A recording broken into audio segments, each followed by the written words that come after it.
And we're live. You are live. It We lets did us it. know we're live. Nice. Sick. All right, people. What's up, guys? What's up? What's going on, Tyler? Did you fix your audio? I don't know. Did I? You can't hear me? I can hear you. Can you hear me? Yeah, we can't hear you. Just press the button in the back. He's like shrugging his shoulders. Oh. He's like, that's fine. I'm just not going to talk. What? Let's see. Edit Come that. on. Seems fine on my end. I don't know. Nope. Oh, see ya. Kicked you off. It's better with two people. Oh, Harley's on now. Oh, there we go. Let's get him on here. What's up? His mic's muted. Hello. See if his works.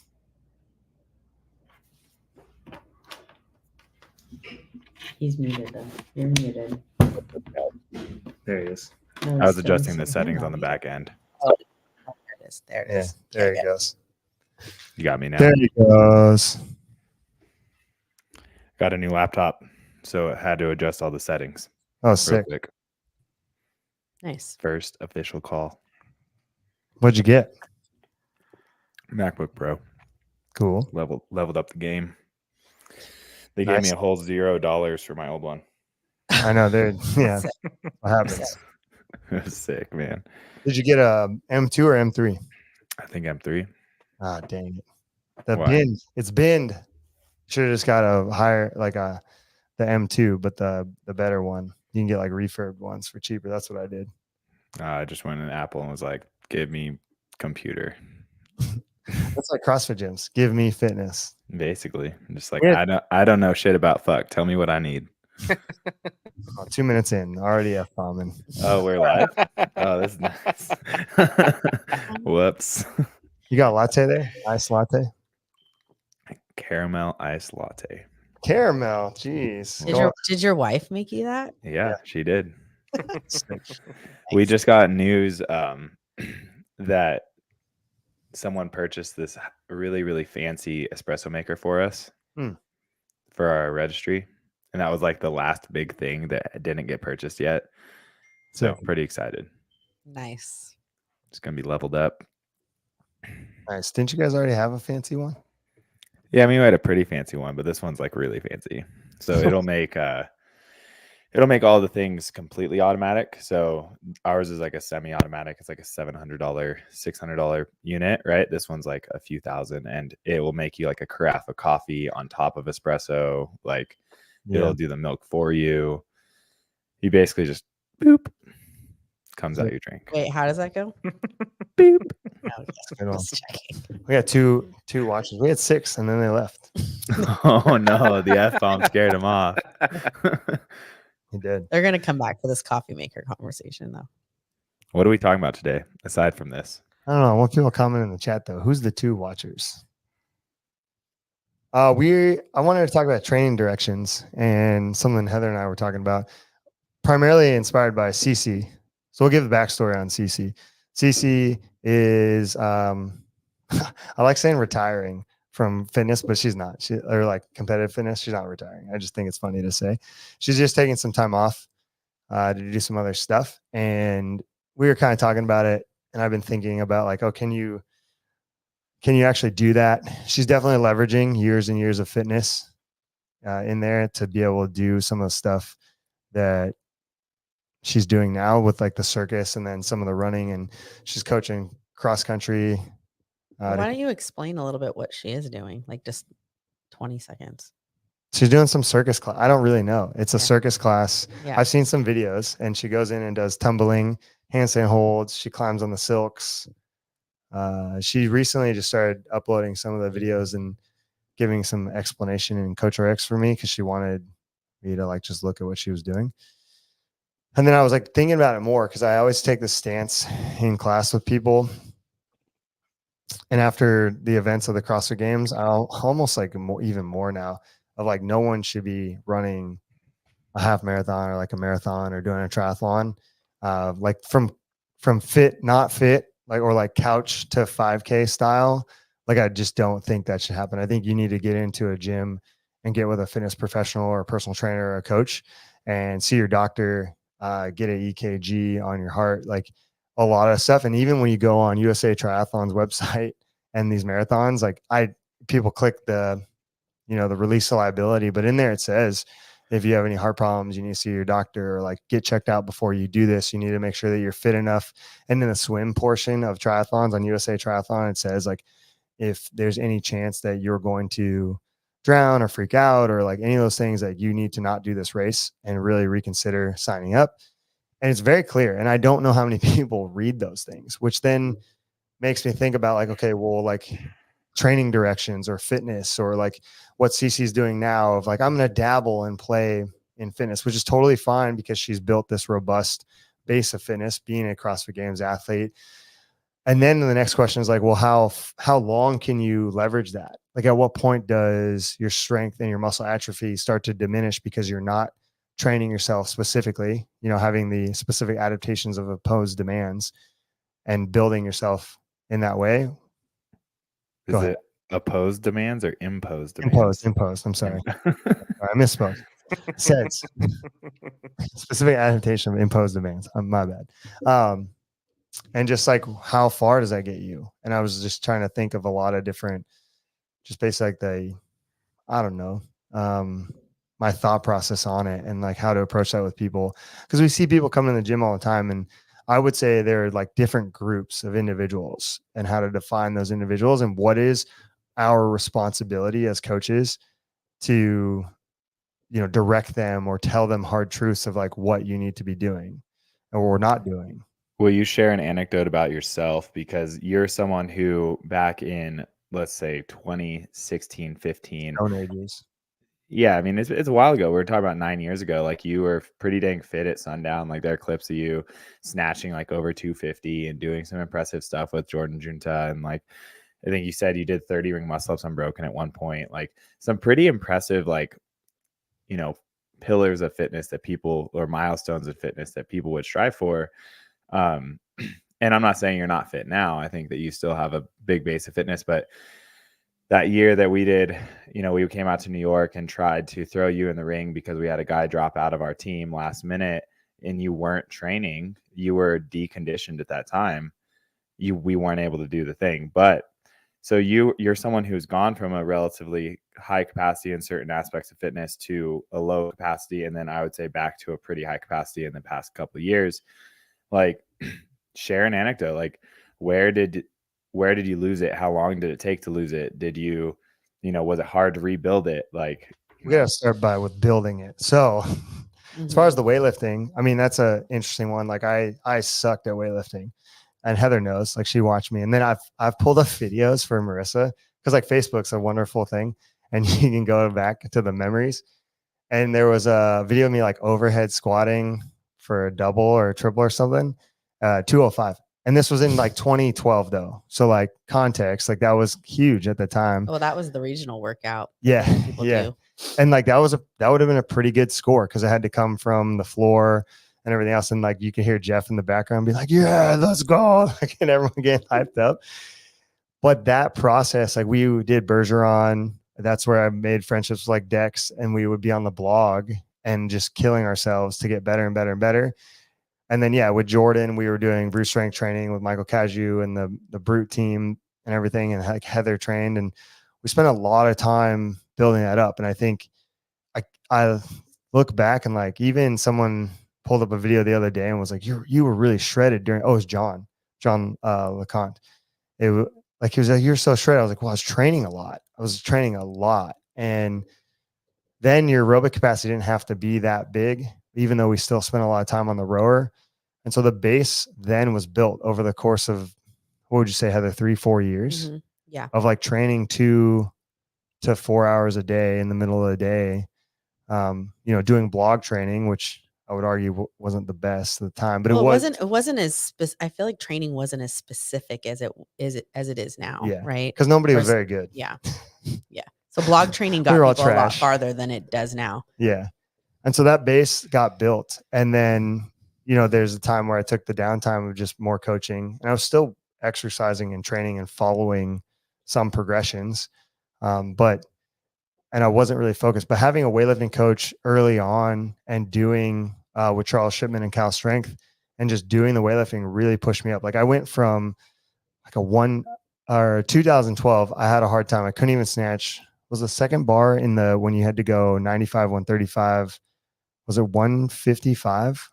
For what? What are you talking The about? open workout, 12.2.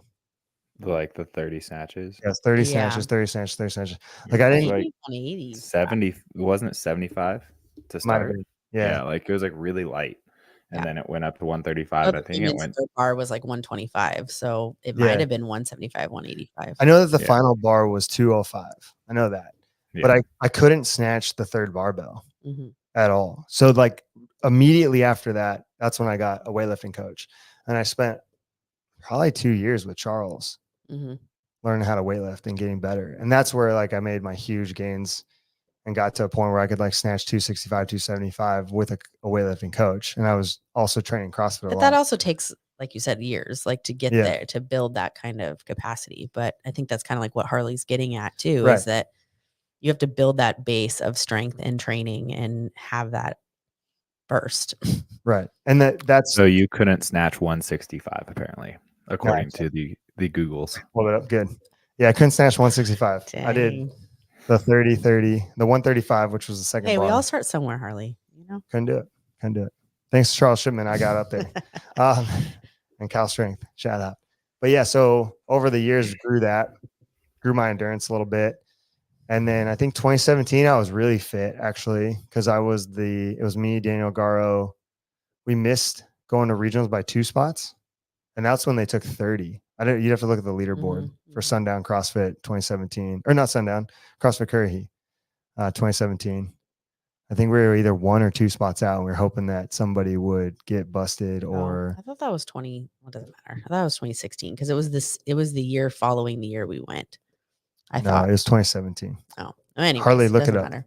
Game site. I believe it's 2017. Irrelevant. But Yeah, and it's like Harley's saying, I spent a lot of time building out that fitness to then leverage the next few years. So like from 2017 to like Harley's saying, and when COVID happened, like right before COVID happened, I started following training think tanks when it was the design DSGN, not actually design spelled out, 4-letter, just like proven. Because I wanted to get back on something that was structured. I didn't have to think about it. And I wanted to like coach myself and make modifications. And they were doing what they have now is TTT Compete, basically a blog style. And I really like that because I like the old school. And I was like, I'm just going to do this. And I know Max was writing it.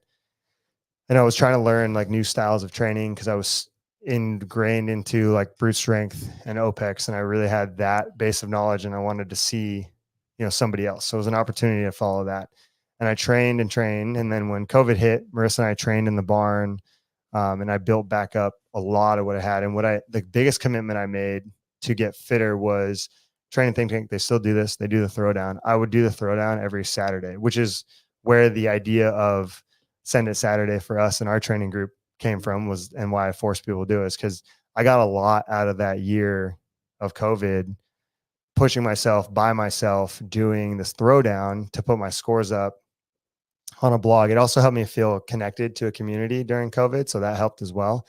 And then like Harley's saying, once COVID was over, I was like, okay, this is cool. And I stopped doing Train Think Tank's design and was just kind of programming for myself for health and fitness.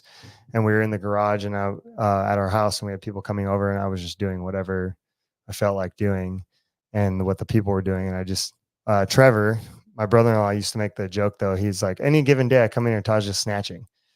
Cause I did get my snatch back up. I have hit 265 in the last year and a half one time. And I'm pretty like consistent at like 245, 250 right now, which is nice. But like I was snatching a lot at the house just because I like snatching. And then they came out and it was like, oh shit. So then I started doing aerobic work to try and give myself a buffer as it came up. So like directing the training, I have a lot of knowledge in my brain to figure out the training for myself, much like Harley is doing right now with his own training and programming for himself. You do. And you figure out like, okay, these energy systems are lacking, these deficiencies are here, and you find the low hanging fruit. And because of the base of fitness that I've created over time, I'm able to raise up my fitness in a way that like I think it's, I don't know, like I'll beat Cody in some workouts out here in the gym now, or like on Saturday we did the workout and like Manny and Celine were like, "Oh, do you want to do the Wadapalooza?" They asked Heather, actually. They didn't even ask me. So third party, they asked Heather if I'd be willing to do the Wadapalooza qualifier for Miami. No. They're competing this weekend. Oh, that's what it was? It's literally this weekend. And Oh, I shit. said he would probably be down if it If it was wasn't not in this 4 weekend. days notice. But and yeah, he had so to fly like to they were California. impressed by my fitness and was going to have me fill a spot. So it is a thing where like, if you build the base, you can definitely ebb and flow. And then last year I ran a half marathon, which I've never done in my entire life. And I had spent 10 weeks training for that, also leveraging off of my fitness that I've built over the years and years and years. So it's like, that's kind of the thing that I've been thinking about for people is like, how much do you have to build before you can play with your fitness? And then how do you be okay with things like going away and coming back and going away and these undulations of life seasons, and then playing with your fitness? And how long can you play with your fitness before you got to go back in the gym and train? So building off that idea. So like I did an ultra marathon last year to play with my fitness, I guess you would say. Or in my mind, I was using it as a reason to train long and slow endurance and build a larger aerobic base. Could you argue? I mean, obviously it depends on what you're defining as playing with your fitness and what direction you're trying to go and play. If it aligns with your weaknesses, then theoretically one-on-one individualized training that are biased towards your low-hanging fruits is in a way playing with your fitness, but a lot of people just don't like to do what they're bad at. So like that's more of a psychological issue, I think, for the client. So I guess what I'm trying to say is if you took a period of time and went and played with your fitness by like doing Olympic weightlifting because you were strength deficient, that could actually help you maybe expedite your development in a way. But say you're a very powerful strength biased athlete and you want to go play with your fitness and you go and do weightlifting, well, you're not actually going to get better at the CrossFit and the well-rounded fitness side of it, but you may have a little fun along the way. Yeah. So to Todd's sort of point, if you are trying to go play with your fitness that is in line with your strength and isn't developing your holes, you have to already have a really big base of well-rounded fitness before you can take that leap and go have some extra fun. Yeah, bias I think it's going to hurt you a lot. And some of this came from will relative to the field because everyone is so good now at everything. I would even say outside of competitive fitness, I think just as a human being, it would hurt you. Because we've been reading a lot of the conjugate books from Westside, and there's like 12 books, and we've been reading them through them. And one of them stood out, and like they have the numbers on this. And I'm not saying that everybody should do this because I'm about to say something that everyone's like, what the fuck? But it is a standard that they hold for the athletes that come in. And the athletes that come into Westside are typically trained or professional or D1, and they're trying to be the best of the best. Yes, they have some GPPers in there in Ohio and everything else, but typically it's like, I'm at the peak and I need to get a little bit better.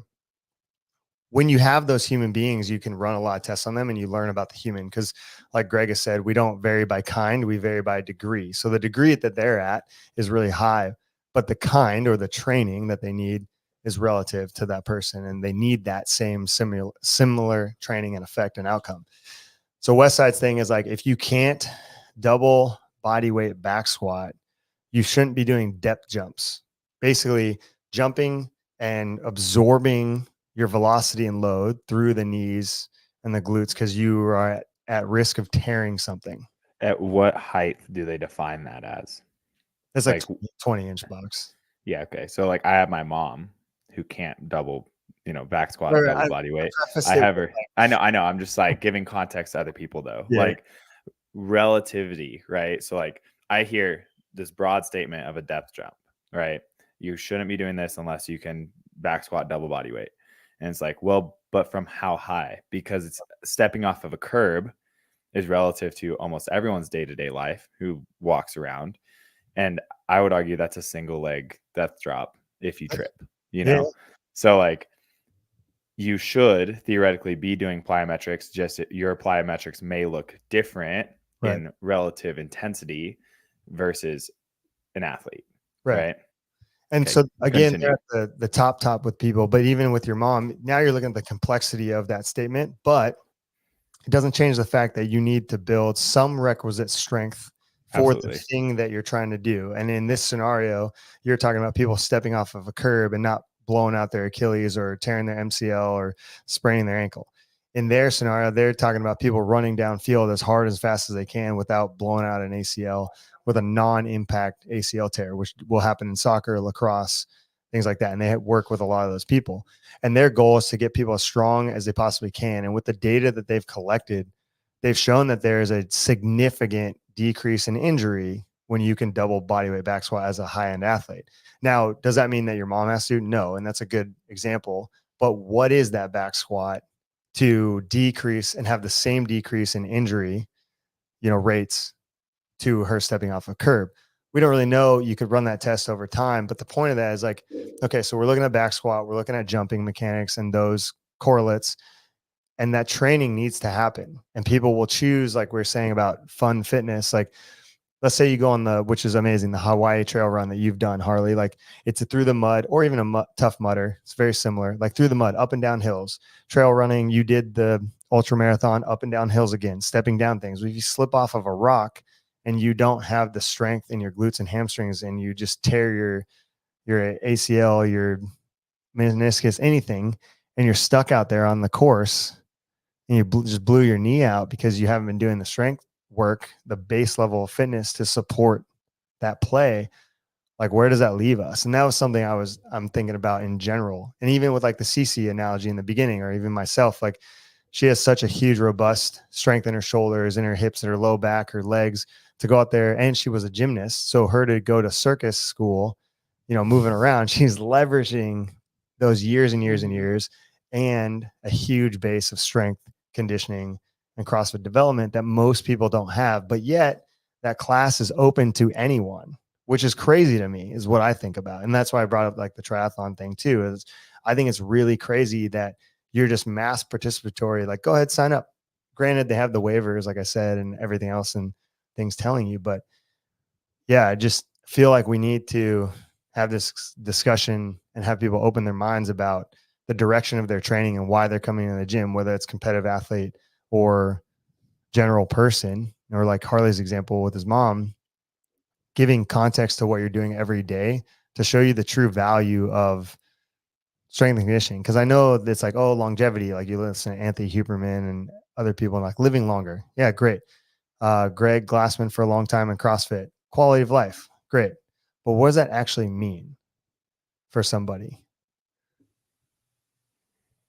All I hear is you need to get as strong as possible for the average person. For someone who doesn't train, someone who's deconditioned, you need to get as strong as possible. You need to do constantly varied functional movements at a high effort. And you need to, you notice how I used effort, not intensity? Oh, man. Effort. Nice. So, yeah, you just need to try to build a base of fitness that can support any and all activities that might be appealing to you in your foreseeable future. And to Todd's point, going from couch to 5K is probably, I would say you need to go couch to a 1 mile jog first. Right. You know what I mean?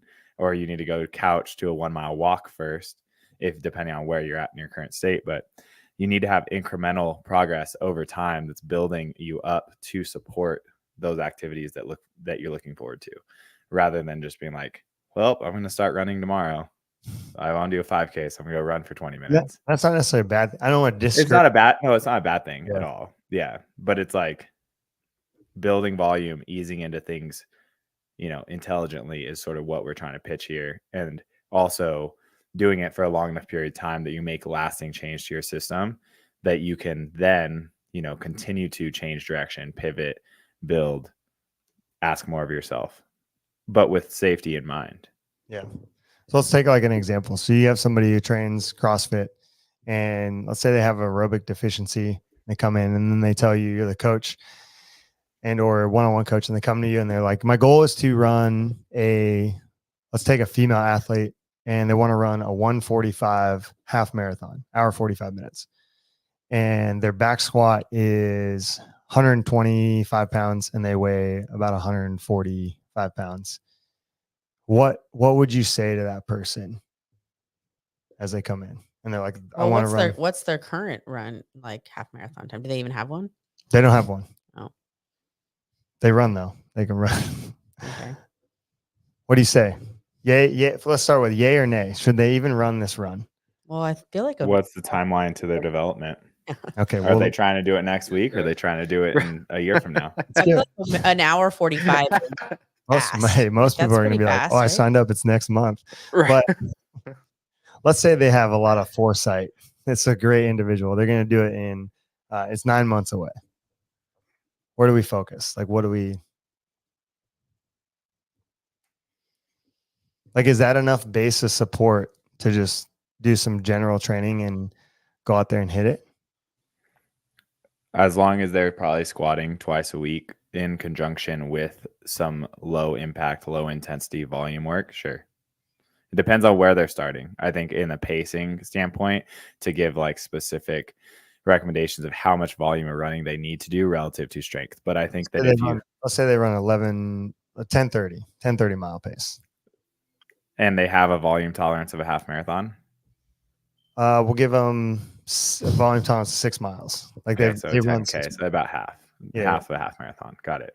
Yeah. Yeah. I mean, those are factors, right? Because like if someone came in, they can't even run 1 mile. I'd be like, well, first of all, we got to change the race date.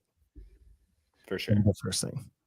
For sure. So, yeah, I mean, they give themselves enough time. They should obviously be running 3 to 4 days a week just to give them the volume tolerance to build up to that race distance and improve their speed.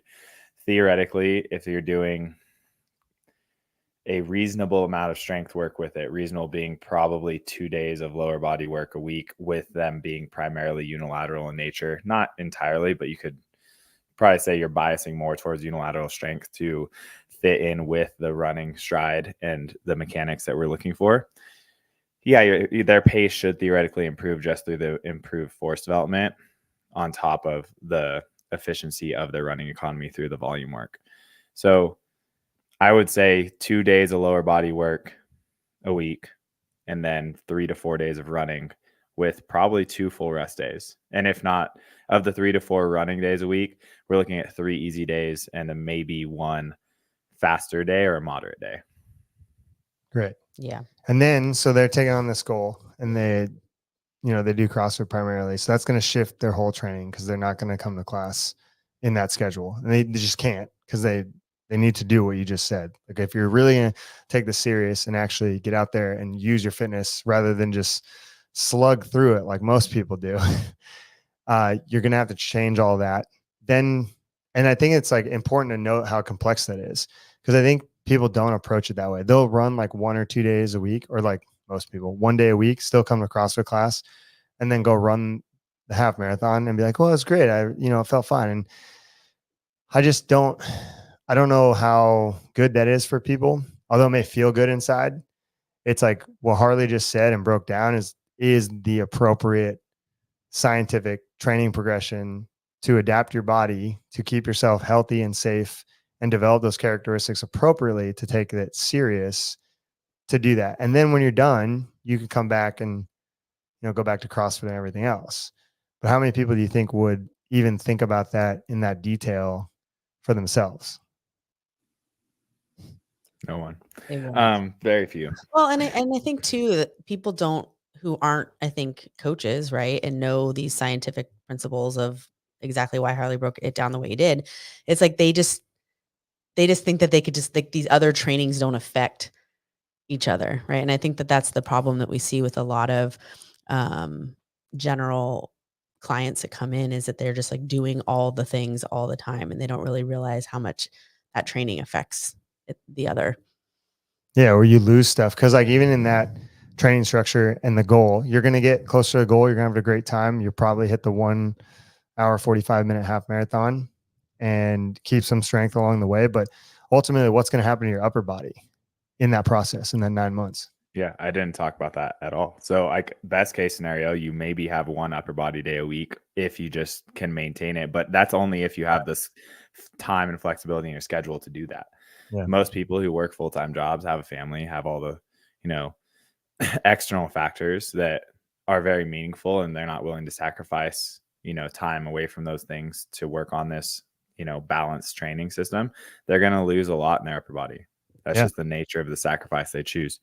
But doesn't mean that they're going to lose like for the long term in their entire life. That doesn't mean they're going to lose the ability to use their arms, right? We're not like chopping the arms off. Like you can go back and do a little bodybuilding after your run and regain some, you know, hypertrophy and feel good again. Yeah. It's just for the short term, the relatively short term. Now, what about if you take that same goal and you change the avatar to somebody who is, let's just say a games level athlete, because we see that often, right? Someone like Christy Irmo. I mean, I don't want to lead the question already, but Now, what about Noah doing his full Ironman like next month? okay, there you go. Just announced it. Noah's like, oh, I'm going to do a full Ironman. Okay, It's good, wild, dude. good example. So Noah Olson, what, 10 times games athlete?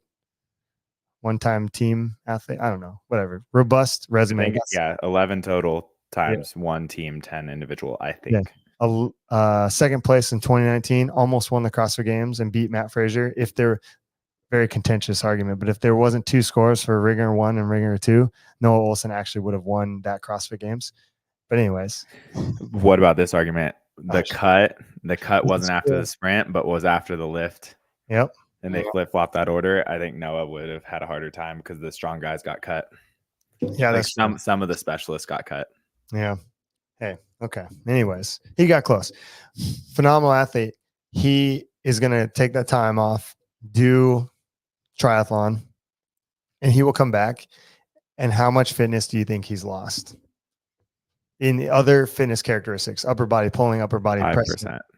Yeah. Because he's such a high, like has such a high level of fitness, and is probably still doing like one CrossFit workout a week, like 2 maybe. Yeah. And he lives in Miami. They like to bodybuild. They're just jacked, you know, jacked and tan life. So I think that he's going to lose 5%.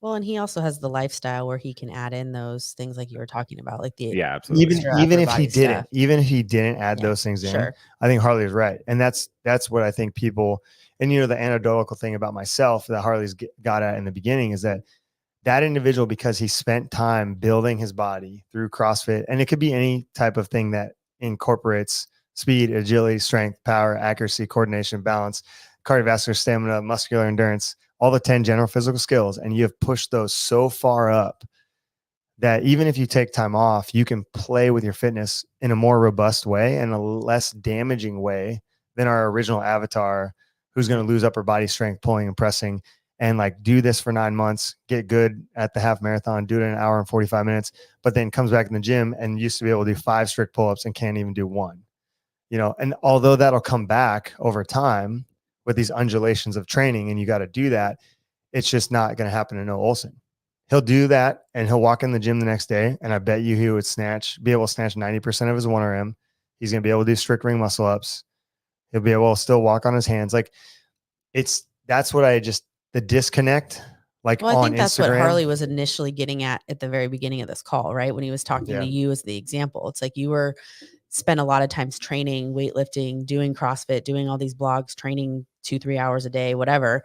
And then you had this period of time in your life where you just weren't training as much because you were coaching more, you were building a business, like all these things. And then when you spent more time coming back to training, like you may not be training like you were back in 2016, 17, whatever, but because you had built that, we talk about that all the time, right? It's like you've built that base of fitness, and you're not Noah Olson, but you're still probably doing, you know, through some progressions and whatnot, like you can snatch maybe 90% of that at that time, right? Like coming back to But the point of that training. is that people who don't have that can't do what you see on Instagram.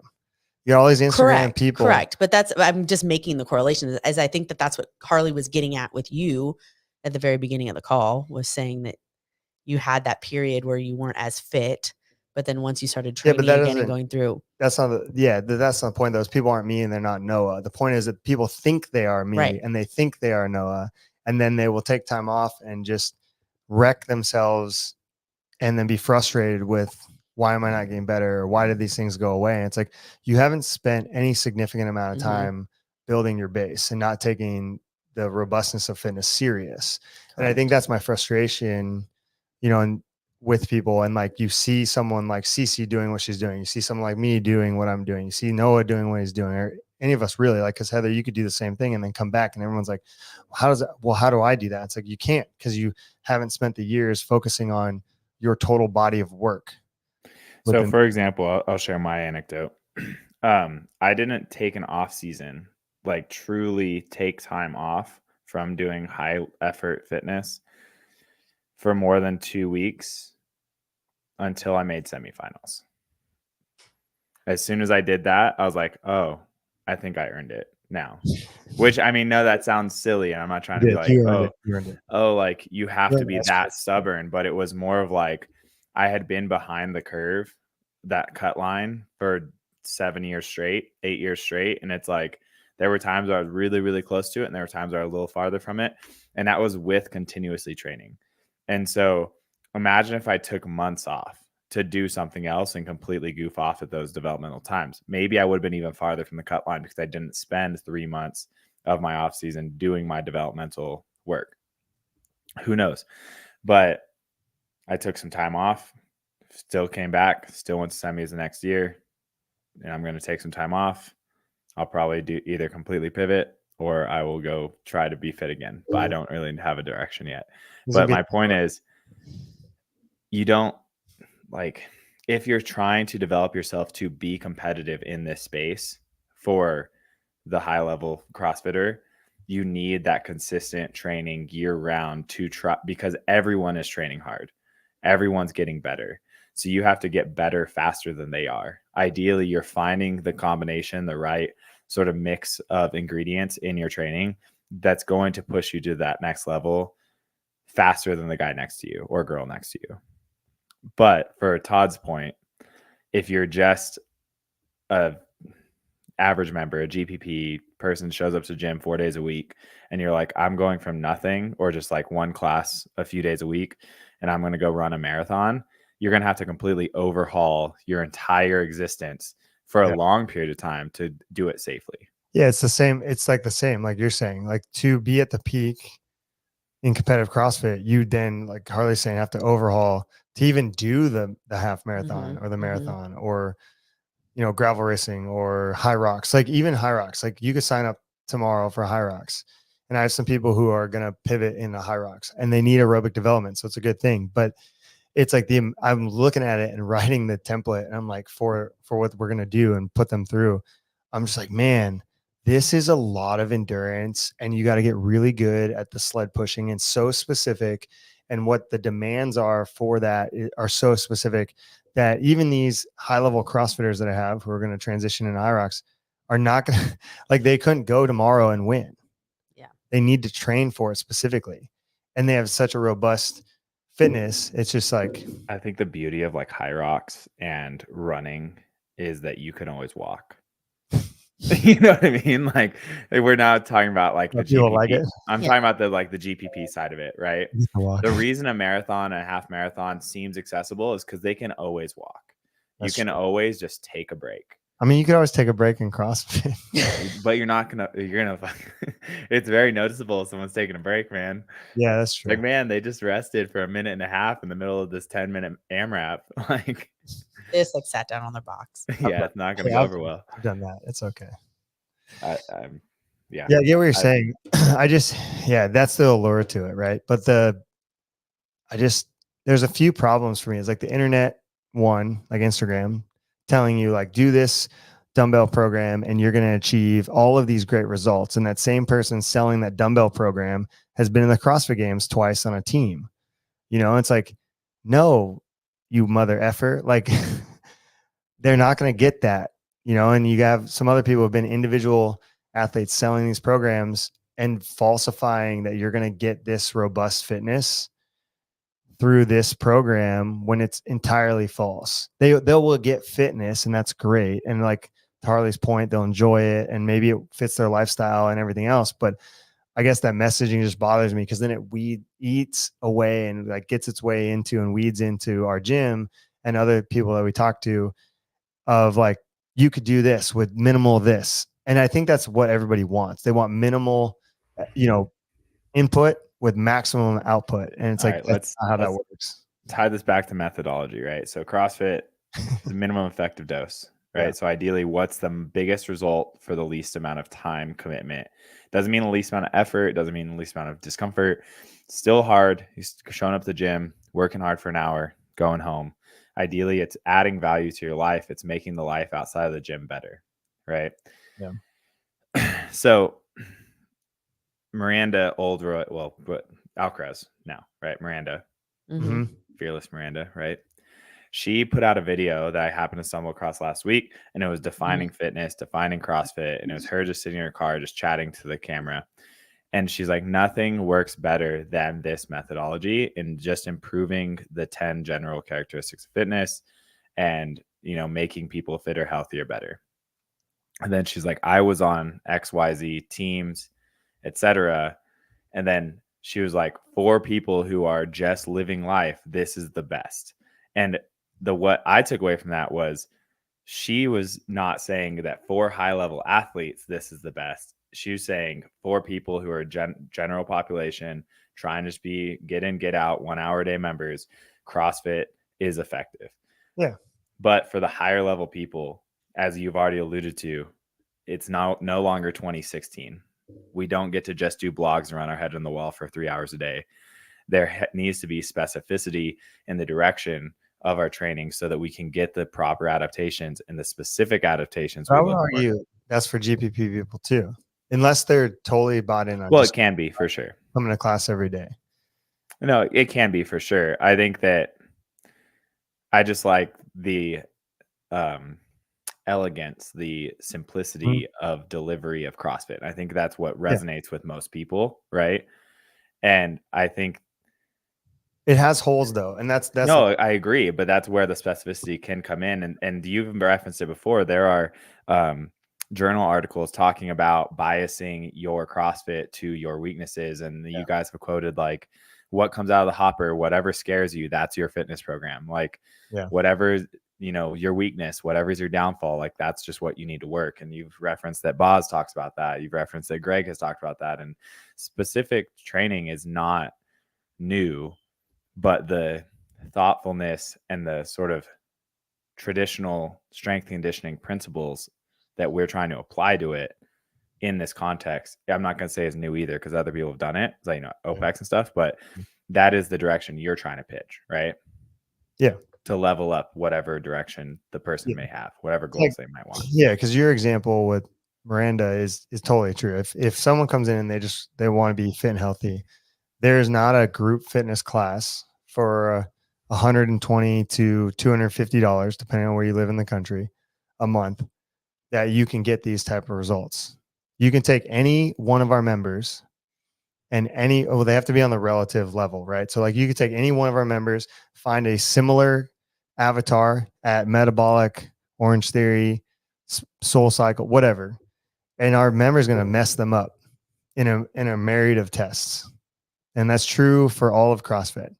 I guess what I was saying is that the idea of like taking it outside the gym to something else, there are things that you do need to train for, like the marathons or like getting on a bike or even swimming, going surfing, just recreational activities that you do need to develop, especially if you sign up for something that you're going to go. I mean, a marathon's a race, so you're going to go race other people in. You might want to practice that and get like a specific program. You're getting specific to a goal, right? Yeah. So with specificity to a goal, you need specific training for that goal, Right. right? When you're coming in and doing CrossFit and just doing it for general health and fitness, to what Harley's saying, it's like they don't necessarily have goals beyond just like, I want to be able to play with my kids. I want to be able to walk up a curb. I want to be healthy. I want to be able to do all these things until I'm in the ground, right? So it's like, I think that's the point, is that anything specific beyond just living a robust and healthy life, you need specific training for whatever your specific goal is. Yeah, but I would even say that's bullshit too, because let's say of course, come on, give it to me. I just think about it because, like, think about this. Okay, when you go, I was talking about this the other day, and you go, no, because I do think like every person who comes into a gym has specificity in their life. Let's take somebody like Priscilla who wants. I mean specificity to a training. That's what I'm something, saying. Marathon biking. Okay, that's go. what I'm saying. Okay, let Is me hear though picking up Ruth off the ground. My in-laws, they need to train more specifically like a clean and a hinge pattern to pick her up off the ground. Then you could get even more specific and go, oh, we got to do this with a kettlebell or a sandbag to get better at it. Yes, but Right? what I'm I guess what I'm getting at No, what is I'm saying that is everyone CrossFit has, hits all those things, No, they right? don't. Picking No, things they up don't. off the ground, putting no, things they over don't. your head, Not specifically stepping to off the curves. size. No, I would argue. See, this is where I think we've lost it in our thought process in life.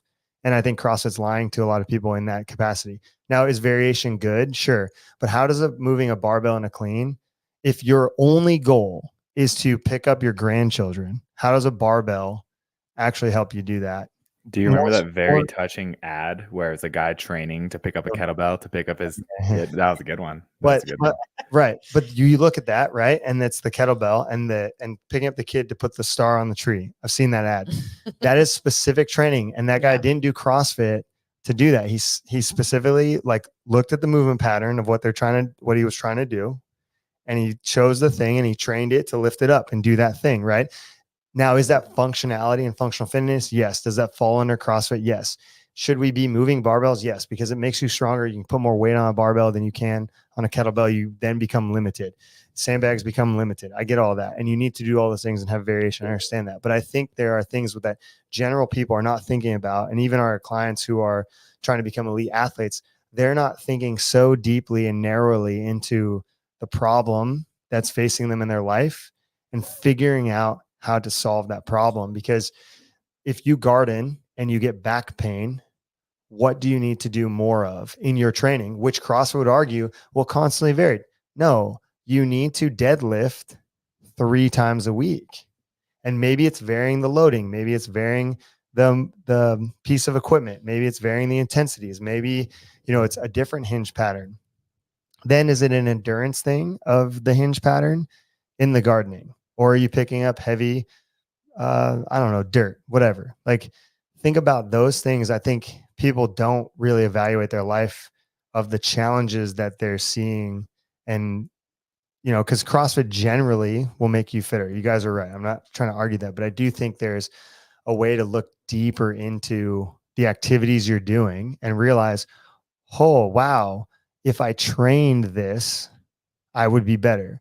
Cece's doing the circus thing. She's got great upper body strength, but over time, that stuff's going to atrophy if she doesn't get into the gym and specifically train pull-ups and squatting. Like, her muscles are going to go away. Her strength is going to go away for some time until she starts doing it again. But how do you now create a training program around her using that fitness that's still functional fitness, still CrossFit, but specifically designed in a way that helps her play with her fitness using the principles of CrossFit? And that's where I think I'm like, we can't just sit back and say, oh, constantly varied functional fitness executed at relative intensities is going to make you better.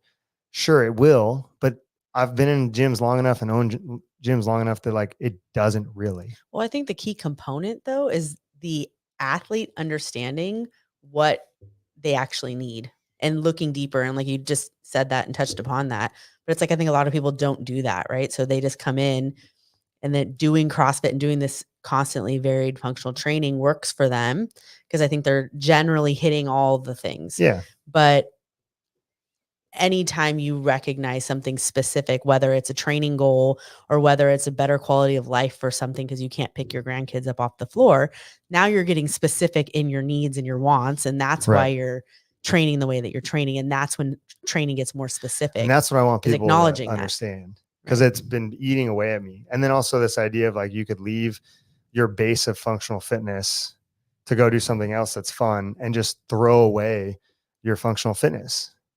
Because how many people leave CrossFit gyms or quit training? Because Cece asked me if I think you could do that, if I think you could play fitness. And I was like, the answer is no. I don't think you can. I don't think you can leave this type of training and maintain what you've had over the years. Now, could you come back to it and get it again? Yes, but with a lot of training. It took Marissa a really long time. And even just today, we're 7 months out. she's like, oh, I feel like myself again. You know, and I know people are like, oh, she did the open and everything else and crushing it. And it's like, yeah, that's true. And some of those workouts were in her wheelhouse and there's a lot of things she didn't lose. But just today, 7 months later from having a baby, she feels like herself. So from the act, and she trained throughout pregnancy. So the action of training through pregnancy, having the baby, she doesn't feel like herself until 7 months. So if you take time off to do something, and that's an elite athlete, like how long do you think it takes the general member to feel like themselves or build that robustness for themselves? That's what like I'm freaking out in my mind about it. Cause I'm like, shit, how do we help these people? Like, cause it's so crazy to me to be like, oh man, that person's going to go run a marathon. What are you doing? Like, don't do that. But I don't want to rain on their parade. Cause like all of you guys are saying is it's valuable and it's important and they're going to get a lot of health and fitness from CrossFit. But geez, I don't know. I think we have a huge task on our hands that I'm just like overwhelmed by currently. So you're telling me not to do Leadville? I think you should do Leadville. Are you gonna do it on a bike though? Yeah. Yeah, Oh, definitely do I that. met some guy in your gym this weekend. That's that why I did do it on a that. bike. What's That's his why name? Harley I wants don't to do it. remember. Wait, some dude did Leadville in my gym? Charlie, Yeah. Charlie says years. There was like It's some gonna guy, take and he said years. that you like coach him. He must be like one of your general members. He came from another gym. He's been at DTC for like a year now. Yeah. He's like an older guy. I Yeah. don't know. He did Leadville, and he was like praising how amazing of a coach you were and how you changed. So cool. Oh, Who's this That's guy? good. He was at your wedding. You should know who this guy is. I'm sure I do. Oh. I'm sure I do. I didn't know anyone in our gym did Leadville. That's what threw me through the loop. Oh, Yeah. You pointed. Oh, Chad. It's probably Chad Bakken. For like an sure. older, is he an older man? Bald guy. Yes. Just CJ's neighbors growing up. Oh, sick. okay. Yeah. So they live next door to CJ's parents. Oh, Yeah, nice. it's Chad and Jen Bakken, and their sons did high level like BMX and mountain bike racing. They were like top in the That country. explains it. Yeah, it makes complete sense now. Yeah, never mind. He's got the genetics. I got it. Yeah. But yeah, I think that's kind of the point of the conversation is like I ended it with Cece of like, no, you can't. Like I just, I was thinking about it and it's like you have to maintain training. And it's not like you can do CrossFit class, but you got to make sure that that is the primary like thing in your life that you're doing. And I know we're biased about it, but we're biased about it because we've seen the results over years and years and years. There's not a single person who's walked into our gym that has not improved beyond and greater than any other training program, like Harley said. And so it's like, okay, that works. So now how do we level it up? Because I'm not good with, like personally, I'm not good with, well, CrossFit works, Yeah. And I know we all know that. And like, that's kind of the argument. And like to Harley, what he said earlier about people's time and energy and, what they want or having goals. It's just important for everyone to know, like, you can't leverage it the way that you're being sold. Mhm. You really can't. And I don't want to lie to people. And I don't think we have ever, but it's just like, this is just a base. It's not going to help you do some of these things. We need to get very specific on what you're doing. And And if you choose to get specific, if you have a base, so step one, have a base, develop a base. If you have the base and you want to get specific to play with your fitness, then you have to understand that the overhaul needs to be inclusive to some maintenance work of the base. You can't just go run 6 days a week and do no strength work whatsoever, because you will diminish your gains, for lack of a better word. Yeah, and your total body of fitness will just go away. Like it'll go away. And again, it'll come back because there's research studies on people who have built muscle. The muscle comes back faster. People who have a lot of muscle build more muscle more easily than people who don't. So it's, but it's all this hard work to build the base and then figure out the specific way that you're going to maintain that base, maintain your health and fitness, and still do these things that you want to do and enjoy it. Because the reason why you're even able to talk about or enjoy it, like Cece, the only reason why she's able to do that is because she's one of the fittest 55 to 59-year-olds on earth. Yeah, it's so cool seeing her videos of her like doing just like dives into front rolls off of like a springboard. Yeah. Mhm. It's so cool. Right. But how many people could walk in that gym off the street and do anything At that all? age. Yeah. I would say not even just at that age, just like, Well, yeah. how many 20-year-olds of the average US populace can just stroll in and be like, I'm going to dive on this mat now.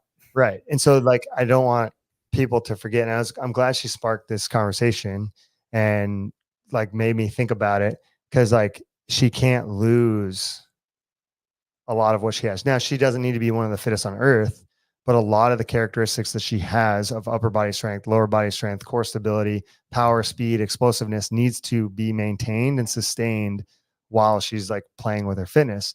And if you don't do that, you're not going to be able to play with your fitness. Is like, For Cece's example, I mean, I understand you're her coach, but I'm just trying to give context to the other people who are listening. For someone like Cece, who's going and playing circus and doing some running, I would assume she's still trying, like you're still riding in 1 to 2 days of anything. Oh, No, yeah, she's dude. like, no, I don't want it. All right. So Well, like, because how would you optimize her fitness then? Would it just be doing 1 to 2 days a week of upper body bodybuilding? Maybe a little bit of plyometric work, explosiveness, or dynamic movement like a push press. Yeah, so I Like- put her on a more of a speed and power like conjugate method where she's Yeah. doing plyos into like strength, and then just seeing what we need for strength. A lot of upper body pulling and pressing because she's a female. Like that's what some people don't realize. Like even in a GPP class, like you come to a CrossFit class, if you are a female athlete in a CrossFit class and you want to do a pull up, the 1 day a week, if that, depending on the CrossFit gym you go to, of doing pull ups is not going to cut it.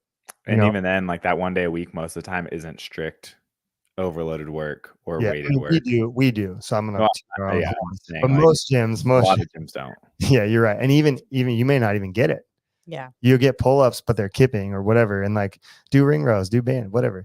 But you need to like have some type of that. Like some days I'm like, man, doing the 1 time a week is just not cutting it. But if we do it 3 times a week, how many people are gonna, want to quit, not get the same amount of fitness? You need to vary it, and that's the important thing with a group model. I mean, luckily we have one-on-one and we have all the other stuff, so we could do that.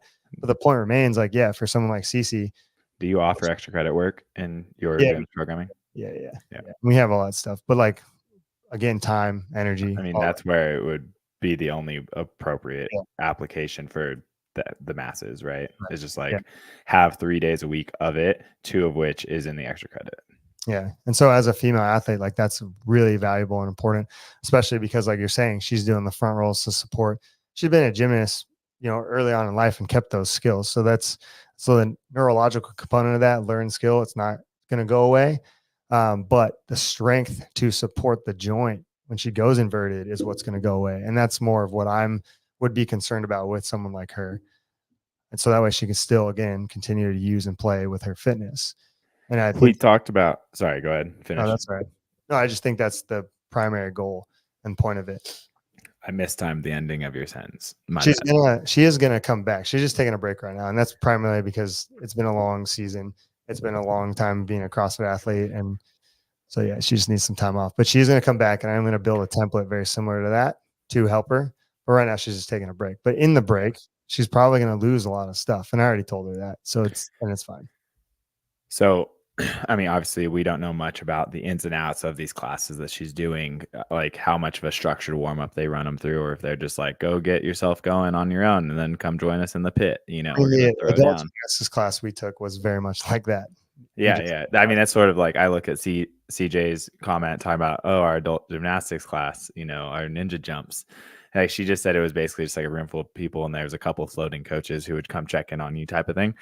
It was fun. So yeah, I'm sure it was a great time. But I guess what I'm getting at is in those classes, if there's no structured warm up, it'd be really great to like spend some time accumulating holds of gymnastics work. So maybe like a wall facing handstand hold, accumulate 3 minutes. We discussed the importance of isometrics for tissue retention and stability in previous calls. Like maybe that's a good strategy that you could share with her, or that maybe she already knows and is doing. She wants to rephrase. We did a big warm up all together though. Okay. Oh, and it was hard. Well, the only hard part was the back rolls. But anyways, keep going. Yeah. I'm just thinking of like simple application of, positional strength and stability work that is easy to get to, right? Like easy to throw in there. It won't take a ton of time.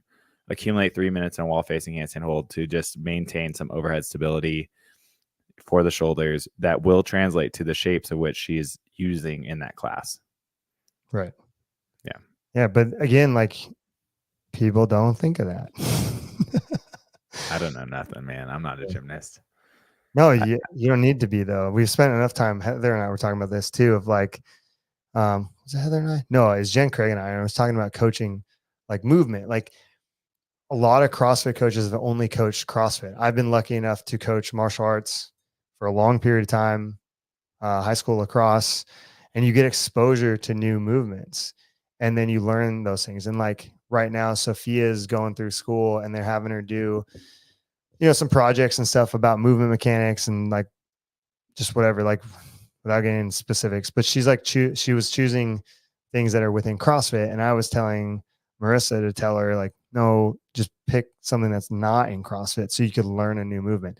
But, school and there's time and she's got other classes. So like that would take a lot of work, but it's still the point of it is like, if you are like, oh, let me look at like hammer throwing or let me look at, I don't know what, sprinting, like anything that they have a bunch of hockey, like a slap shot or like skating, you're going to learn more to carry over into how somebody moves inside the gym because you're just learning about the body in general. And like most coaches don't have that knowledge like we do or experience and time going in different planes, working with different types of athletes who do different types of stuff. And so it just kind of sometimes keeps you pretty limited with that exposure. Yeah, man. I just pick stuff up and put stuff down. I don't know shit. Oh, but you went to school for exercise science, Yeah. dude. So you've done all I know. I know. I hear what you're saying, and especially like the people who just rolled in to a CrossFit gym, found a love for the game, and was like, I can coach this and go and get their level 1. I like And it's okay, like, because there's a lot of good coaches who are passionate. I think, and that's Yes. the square one, is because they're the people that are going to take initiative and continue their education for years to come. And that's the issue, I think, is the lack of continued education from people who get their level 1 or maybe even their level 2 and are just like, cool, good enough. And I'm not saying you have to spend thousands on like certifications over and over again, but like find people who are like-minded, similar interests, or maybe even specialists in other fields, like other coaches in other domains, and ask for recommendations. Like Triphasic Training is a good book, right? 80-20 is a good book. Also, I was going to say like reading Breath by James Nestor. It's not even an exercise. Go ahead. I mean, arguably it is. Go ahead, Heather. No, I was just going to say like what knowledge can you absorb from others, like books, podcasts, things that you can just like immerse yourself in to learn about just movement in general, not necessarily just having to take certifications all the time. Right. We're just working with other types of athletes. Yeah. Like you work in a CrossFit gym. Like get the baseball players. Yeah. Whoa. Well, I think like What are you I- doing, Todd? I broke this thing. I'm too strong. Oh, okay. My training's too good. It's too balanced and appropriate for all my goals and the things I want to achieve. Look at, hold on. I he's been found doing this. lots of hammer It took me throws. a while. It took me a while to find this. This is adult gymnastics class. What an athlete. Oh, you didn't stick the Yeah. landing though. Dude, Get that's outta minus here. the whole point. That's Whatever. minus the whole point. I'm It not. took 3 steps. But the real question is how many times did you attempt that before you hit that? That's my first. It was like the second. CJ would know. They were standing there watching me. I think it was like the second. Like how try. many times were you spotted But before you did that? Actually, none, because I've been able to do that, and I just didn't do it for years. Yeah. Because like you should not do it on anything not padded. I don't know how people like try to learn this on. Just send it flat-footed. Shit, Just dude. Like Yeah. in the garage. I'm like, Yeah, don't do It's that. fine. shit. Neck. You need to go Oh, to a Fun fact about back tucks. I did not many TBH. That's CJ's. Yeah. So back tucks. I came back from my level 1. Boz is like, you should follow main site. And I'm like, great. I'm going to give that a whirl. Oh, He's here, like- wait, hold on. Let me cut you off. I'm sorry. So I had this athlete, Andre, who went to no. This is good about main site. That's Okay, reminding me, okay. and our whole conversation we just had. So Andre went to semifinals regionals, 2016, right, with Jordan. Yes, Oh, both went. I was like, who are you talking he about? couldn't. Now I know who He you're talking couldn't about. deadlift the weight. But Yeah, anyways, Yeah. after that, he started doing main site. Mm-hmm. Never got back to regionals and got less fit. Yeah. So there you go. I forgot Anyways, about go it. ahead, I Harley, didn't go know who you were ahead, talking Harley. about. But yes. ahead. okay, Yeah. Boz was Told just him not like, to do it. I was like, this is gonna get you less fit, dude. Don't do that shit. But he did it. But yeah, boss. Boz was just like, oh, if you want to be a student of the game, which you seem like you are, like, follow main site. This is sort of the purest sort of version of it. at the time, I would say that's true. I don't know if it's true anymore because they have all the guest, programmers and stuff, and that's okay. Not I mean, Greg writing the workouts anymore. Yeah, right. And so like back in that time, it's like that was the purest sense of CrossFit. Yeah, CJ's got me back. Wow. Zero spotted attempts. So second day of following main site, it was 10 rounds of 3 deadlifts for load, 1 back tuck. Second day. I was like, dude, come on. That's So great. did you just do like a back bend and then like Fuck no. I backflipped Just a off of a roll. box. Just a roll. Oh yeah, got it. I backflipped off of a box 10 times. You rolled on the ground I like a that. roly poly. He got I mean, it just gave me a little elevation. It just gave me elevation to get around, but like I could do it. I've been backflipping off stuff my whole life. Like I'm a dumbass. Okay, if I had that workout, I'd be in trouble. So you just roll backwards like a little roly poly. It's fine. Yeah, I wasn't willing to not try it. I was just like, I think it took me an hour to like get up the courage to do it, but I eventually got around to it. Yeah, I mean, main site's good, but as far as like building your fitness, I would never. My God, really I don't even want to go down main site. I would never say it. I couldn't. I would love to try and make an argument, but I think any following main site. I don't want to give an arbitrary year, but let's just like make like a cutoff. In my opinion, 2014 and forward, I don't feel like you're gonna really build a good fitness from like those workouts. why do you think that is? Do you think it's just that's because when Greg the sport is stopped? Yeah, the more... sport. It got triple unders was posted for the first time in like 2014 or 2013, and I think there's like a few gimmicky things. Like to give you an example, Greg would write stuff where a whole week you did the same workout, and this is where OPEX got Alphabet Soup from in their training and education model. And all they did was every day you do the same workout, and all they did was move the movements. Mm-hmm. So you had to deal with the problem in different variations of order of the How do you move. feel about that? I think it's great. I think it does give you different stimulus. I think the argument that I've had with a lot of people is that stimulus, meaning this movement, like let's just say dumbbell push press into toes to bar into double unders, has a different feeling and demand as if you went in reverse, double unders, toes to bar, push press. And they give you different outcomes. So if you do a workout that's 5 rounds of double unders, toes to bar, push press versus a workout that's 5 rounds of push press, toes to bar, double unders, the way you solve that problem, the way you build consistency, the way that you recover and reconstitute energy in those 2 different workouts are very different. Yeah. Well, I think it from the first example, from the push press to the toes to bar to the double unders, you're going from like a lower skill set to like a higher skill set too. Yeah. And then what he was doing was trying to teach people that the workouts are different by the makeup and design of just order. And trying to get people to understand that like there's a lot of muscle physiology behind these trainings versus being like, all right, guys, the stimulus today is a fast workout, or all right, guys, the stimulus today is maintaining the 15-minute time cap, or all right, guys, the stimulus today is a heavy barbell. It's like, that's not a stimulus. That's instruction. Like, right. I don't know what in the world. And hey, I used to say it back in the day. I did it too until I realized I got learned. And I was like, no, this is not right. This is just wrong. So yeah, that's why I say that. Cause I think when Greg wrote the workouts, he was more training oriented than he was testing body oriented. And I think a lot of CrossFit.com is testing body oriented. And I just don't think you'll build your fitness. I was going to ask you if it's testing or training. Yeah. I think it's more testing than it is training. But then I got lost in my old Instagram feed trying to find a video of me backflipping in my garage. We're back. Okay, wait, did you find it? Couldn't find it. Oh, all right. dang. So I think to summarize though, because we got off topic, which is totally fine.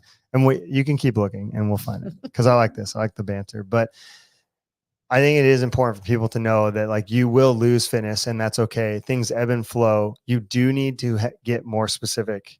Whether you're a GPP member or you're a high level athlete, I think it's very important for you to evaluate your life, the things you do in the gym, outside the gym, build these constructs of like what you want to become, how you're going to push that forward, communicate to the coach often. And I personally, like if you're in our gym or I coach you, I want to help you. I want to figure this out and solve your problem and get you really fit to do the things and have confidence in the things and feel good about the things that you're doing, because we've built the base of fitness and or the specific fitness that you need to tackle and achieve these goals, rather than just like doing it to do it. Now, if you've never done it, like if you've never ran a marathon or you've never done High Rocks or you've never done the Open, that's the first place. Just do it, enjoy it, and then take notes and evaluate it and be like, how could I improve this? Because that's, I think, a very humanistic thing. And I think we've forgotten that, especially as we get further and further away from school. I know in jobs people do it, but that's more of like you're told to do that rather than you are choosing to do that. And this is one thing in your life that you get to choose to improve on. And no, and you don't have to, like Harley said, like if you're perfectly fine coming every day, coming to class, getting a little bit better, improving your health and fitness, you know, it's going to get you stronger, faster, better, improve your longevity.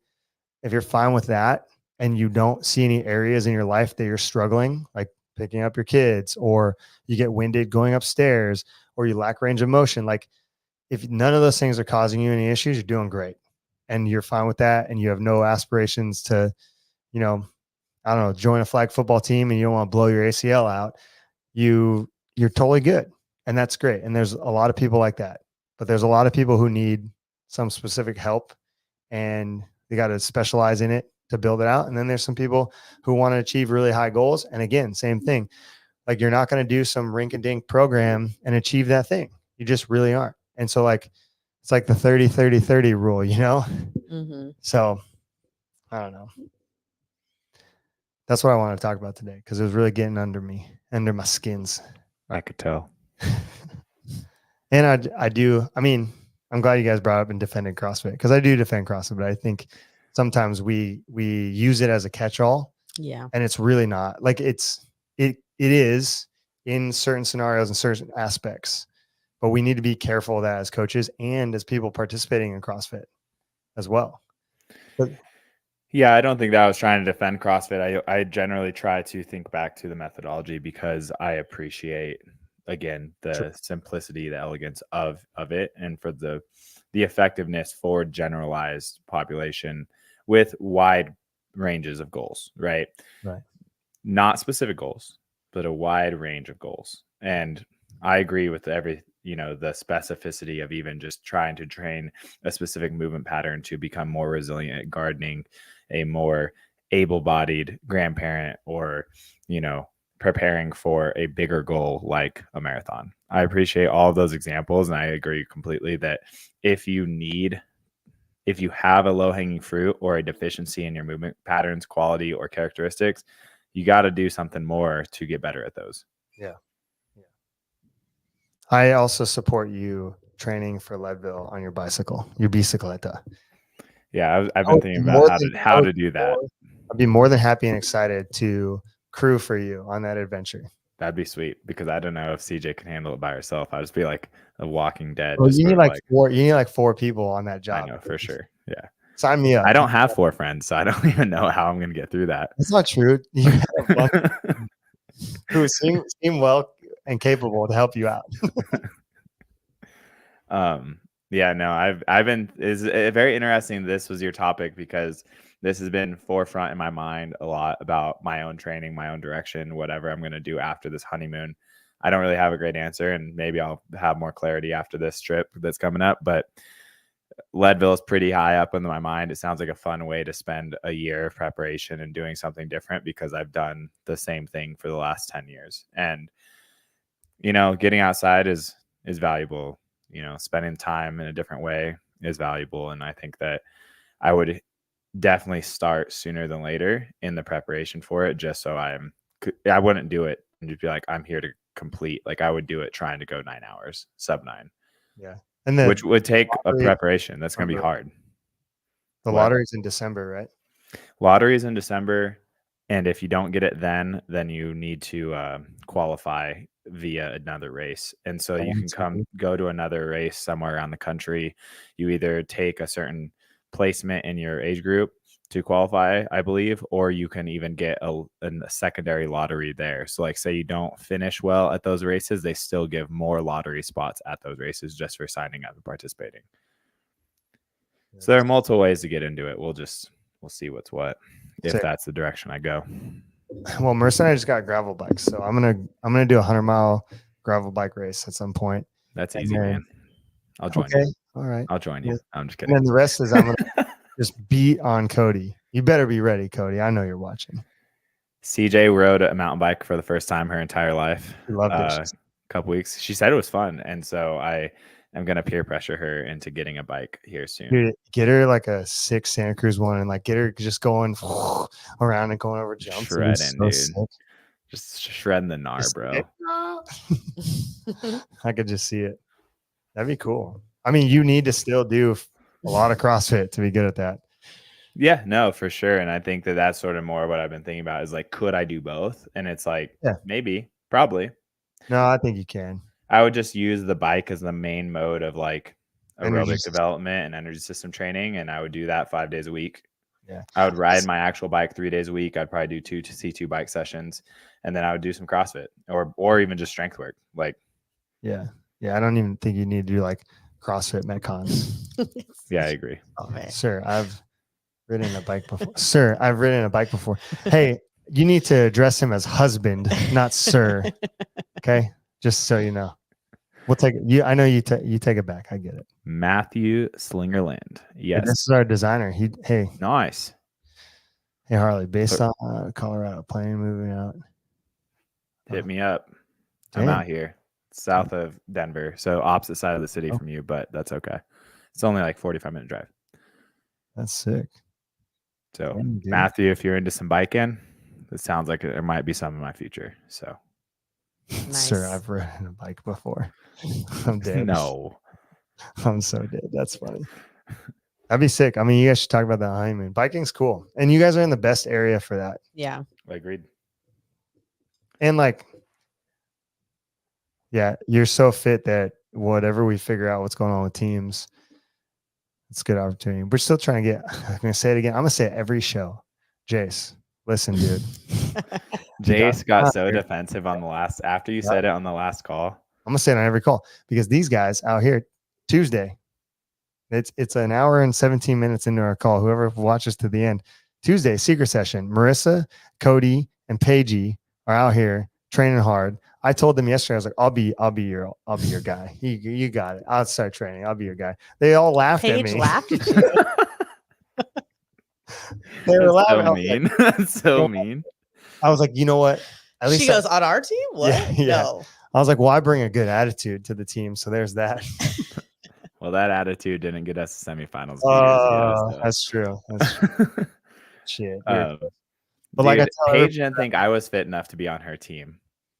okay. Hey, there we are. So you're fucked. Oh, yeah. That's true. I bet you I could get you in fitness. You could get me in probably raw dumb fitness. Yeah. Yeah, that's what I think. I You think give me a little weight and a little skill. I Yeah, think I I'll know. be all right. yeah. I think I could if I trained. We'd have to see. But you're gonna do a 100-mile bike ride now, so whatever. I like how you've just committed for me. Yeah, that's gonna be sick. I think you should do it because Alright. you really like. You're right. Like with your fitness, I know you're good on a bike. You know, because a lot of that comes into play. You're powerful, and you live in Colorado, so training at elevation and training the hills and the climbs specifically for Leadville, like you have an advantage there. Whereas people who don't live in Colorado and then come to compete And I in mean, Leadville, the worst case scenario, I take some weekend trips up higher in the mountains and then go explore more. You know, like a lot of it's going to come down to your gear too. Like if you get a really good bike, it's I very already have a bike. all right. You got electronic shifters. hmm Ooh, yeah, you're ready, dude. You should. I'm ready. I bought a bike with the intention. This was last January. I told the guy at this place, I was like, yeah, man, I don't want to buy a bike just for recreation. I want to buy a bike that could be good for racing if I decide to do that. That's the same thing we said with the Just gravel. like planting was seeds like- in the back of my own head, you know? Yeah, that's gonna be sick. Everyone's gonna be biking. Just a bunch of cyclists. I watched that Mayhem on the Mountain video of Rich.